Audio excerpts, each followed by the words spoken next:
Property aggregation. What is it and why would I do it? You want to knock this one out?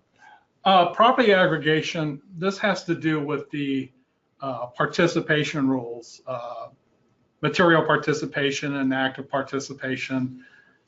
Saying basically that you have enough hours. The material participation rule says, the primary one says you have to have 750 hours in an activity. Material participation or the real estate professional?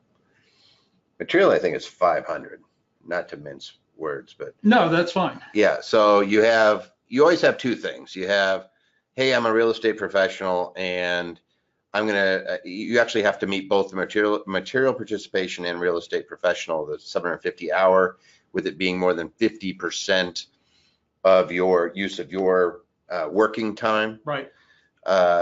You have to meet all those, and it's per property unless you make an aggregation election. Or as I say, per activity. Per activity. Yep, that's a good way to put it. So if you're going to be real estate professional, since we deal with a lot of real estate investors, you have to make a property aggregation election. Otherwise, you literally, like, there's actually a court case on this where you'd have to qualify and spend the time on each property. Now, the court case screwed it up because they did 750 hours on one property, and I think it's actually 500. But neither way, what you look at is you have to meet the time test, and if you don't want to do it per property, you make an election to treat them all as one activity.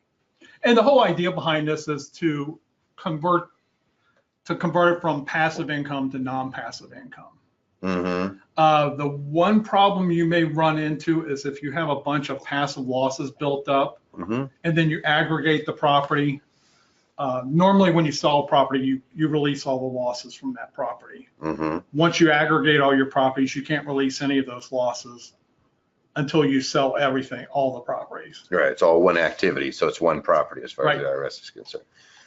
All right, so why is it and why would I want to do it? If you're a real estate professional, you could write off the passive losses against your active income because it's no longer passive. It's deemed passive unless you meet the exception, which is real estate professional status. So when does somebody use it? You use it when you're a real estate professional is really what it boils down to. And can have a substantial effect on income. Yep.